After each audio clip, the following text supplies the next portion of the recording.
तो friends welcome back to my channel cook with Dilisha. So कैसे हैं आप सब? आई होप आप अपने घर में बिल्कुल ठीक होंगे। So happy Janmashtami to all of you. So Radhe Radhe. So चलिए हम करते हैं जन्माष्टमी की विधिपूर्वक पूजा। सो मैं अब आपको बताऊंगी पूरी विधिपूर्वक पूजा जन्माष्टमी भी हम कैसे करते हैं। तो मेरा गला थोड़ा सा ख़राब है, मेरे को फीवर है, सो मेरी वॉइस को थोड़ा सा इग्नोर कीजिएगा।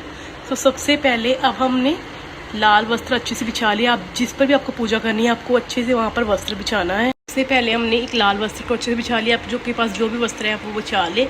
सो हमने इस चौकी तैयार कर ली है और साथ में अब हम करेंगे दिए को प्रज्वलित। सो हमने दिए को प्रज्वलित कर लिया है। सो अब हम कराएंगे अपने ठाकुर जी को पंचामृत से स्नान। सो उसमें हमने ली है शक्कर, दही, शहद, कच्चा दूध और देसी घी। सो ये हमने 5 चीज़ें ली हैं। इससे हम पंचामृत का स्नान ठाकुर जी को कराएंगे। पंचामृत का स्नान बहुत ज़रूरी होता है और ठाकुर जी को अति प्रिय है। फिर हमने लिया है इत्र एंड थोड़ी सी हमने कैंडीज बाद में हम सजावट करेंगे अपने ठाकुर जी के पास। एंड ये है उनके प्यारे प्यारे से वस्त्र। ये हमारे ठाकुर जी के, ये हमारी राधा रानी और कान्हा जी के। सो अब हम सबसे पहले हम लेंगे खाली बर्तन, सो जिसमें हमने अपने ठाकुर जी को करवाना है स्नान। सो हमने कुछ भी आप ले लो। सो मैंने ये ले लिया है। इस पर हम सबसे पहले स्वास्तिक बनाएंगे। मैं आपको स्वास्तिक बनाकर दिखाती हूँ। सबसे पहले हमने स्वास्तिक बना दिया। थोड़े से हमने डाल दिए हैं फूल, क्योंकि हमारे कान्हा जी को फूल अति प्रिय हैं। सो थोड़े से हम फूल उनके लिए डालेंगे। फिर हम कराएंगे अपने लड्डू गोपाल जी को स्नान। सो देखिए हमारे कान्हा रेडी हो गए हैं स्नान करने के लिए। राधे राधे गोपू, राधे राधे कान्हा। तो अब हम कराते हैं अपने लड्डू गोपाल को स्नान। सो आप एक बात का ध्यान रखिएगा, जब भी आप कान्हा जी को स्नान करें तो आपने अपने अंगूठे का इस्तेमाल बिल्कुल नहीं करना, बिकॉज हमारे अंगूठे में बहुत ताकत होती है और हमारे ठाकुर जी को इससे कष्ट होता है। सो हमने अंगूठे का प्रयोग बिल्कुल भी नहीं करना, हमने अपनी उंगलियों का प्रयोग करना है। और अगर आपसे गलती से अंगूठे का प्रयोग हो जाए तो आप ठाकुर जी से उसी तरह क्षमा याचना कर लीजिए कि हमसे कोई गलती हो गई है।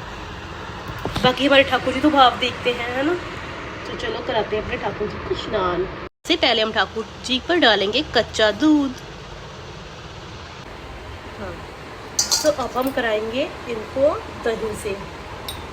सो अब हमने ले लिए दही। सो हम दही को से कराएंगे अच्छे से स्नान।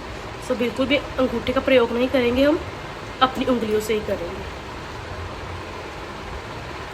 कराएंगे शक्कर से। फिर हम लगाएंगे देसी घी।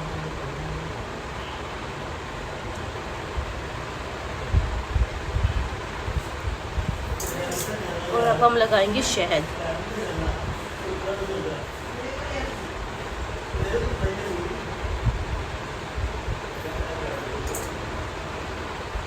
तो अब हम कान्हा जी पर डाल देंगे शुद्ध जल।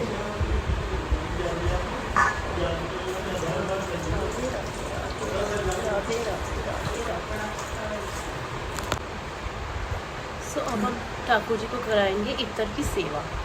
सो स्नान के बाद आप इत्र की सेवा अवश्य कराएं, ठाकुर जी को ये अति प्रिय है। सो हम इत्र से कान्हा जी को अच्छे से लगा देंगे ताकि हमारे कान्हा जी से अच्छी अच्छी महक आए।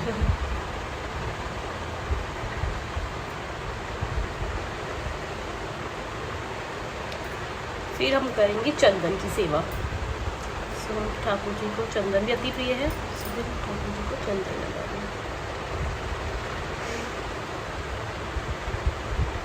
सो नहाने के बाद आप ठाकुर जी को अच्छी तरह से पोंछ लीजिए, कुछ भी ऊपर लगाना रहे। सो अब हम कराएंगे अपने ठाकुर जी को श्रृंगार।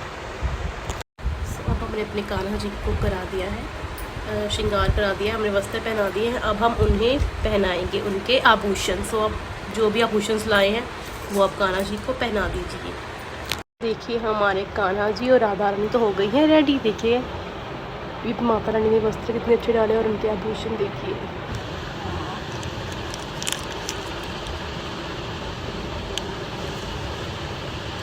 और ये रहे हमारे बाल गोपाल। देखिए कितनी सुंदर इनकी ड्रेस लग रही है। अभी हम इनको आभूषण डालने हैं।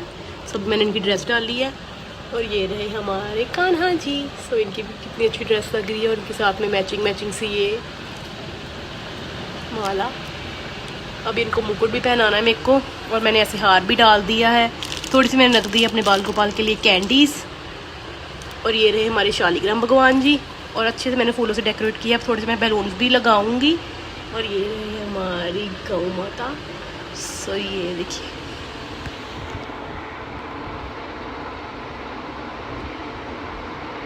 तो अब हमने कान्हा जी का झूला भी निकाला और मैंने झूले को फूलों से अच्छे से सजा लिया है, क्योंकि अब हम अपने कान्हा जी को करेंगे झूले पर विराजमान। आज से लेकर छठी तक हमारे कान्हा जी को हम रोज़ झूले पर विराजमान करेंगे और उनको थोड़ी देर झूला भी झुलाएंगे, आज से छठी तक लेकर।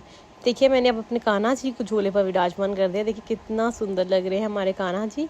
और अब मैं उनको धीरे धीरे से झूला भी झुला दूंगी, बिकॉज जन्माष्टमी तो उनको झूला झुलाते हैं, तो मैं धीरे धीरे अपने कान्हा जी को, अपने बाल गोपाल को झूला भी झुलाऊंगी।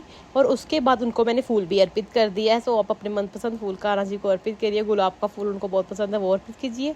फिर उसके बाद उनको 56 भोग लगाइए, जो भी आप बना सकते हो, जो भी अपने कान्हा जी को पसंद है, माखन, मिश्री, धनिया की पंजीरी, सो जो भी आपको उनको लगाना है, ड्राई फ्रूट्स का भोग, हलवे का, खीर का, तो आप उनको भोग लगाइए। तो मैं तो लगाती हूँ हर जन्माष्टमी पर अपने कान्हा जी को 56 भोग। सो मैंने तो उनके लिए बनाए हैं 56 तरह के व्यंजन। और साथ में अगर आप कुछ भी ना बनाएं, बट आप धनिया की पंजीरी जरूर बनाने। और ये देखिए मेरे 56 भोग, 56 तरह की मिठाई, साथ में थोड़ा सा जूस वगैरह, सब कुछ जो जो कान्हा जी को पसंद है। कढ़ी चावल, धनिया की पंजीरी होती है इसमें। सो जो जो होता है वो सब मैंने रख दिया, अपने कान्हा जी को भोग लगा दिया। आप इसी प्रकार अपने कान्हा जी को अच्छे से भोग लगाइए, उनका जन्मदिन मनाइए। और नेक्स्ट वीडियो में मैं आपको बताऊंगी कि हम उनको रात को कैसे उठाते हैं। नेक्स्ट वीडियो में आपको बताऊंगी कि कान्हा जी का जो हम जन्म कराते हैं खीरे से, वो कैसा कराते हैं। उसकी रेसिपी भी मेरे पूरे चैनल पर अच्छे से आएगी, आप डिटेल में देख सकते हो। और नीचे मैंने थोड़े से बैलून भी लगा दिए, अच्छे से सजावट कर दी, जैसे कि हम अपने बर्थडेज पर करते सजावट, वैसे कि कान्हा जी पे। और ये रहा मेरे पूरे 56 तरह के व्यंजन हैं, ये सभी कान्हा जी के लिए। सो आपकी जो भी श्रद्धा हो, आप अपने कान्हा जी को भोग लगा सकते हैं। बड़ा धनिया की पंजीरी का, माखन मिश्री का, पंचामृत का भोग तो ज़रूर ही रखिए अपने कान्हा जी के लिए, ये उनको अति प्रिय। और साथ में पेड़े भी उनको बहुत पसंद है, फिर उनको भोग लगाइए। और ऐसे ही मैंने अपनी जन्माष्टमी सेलिब्रेट की है। ये थी पूरी विधि जन्माष्टमी की। और नेक्स्ट वीडियो में मैं आपको बताऊंगी कि उनका जन्म कैसे कराते हैं। तब तक के लिए like share subscribe my channel.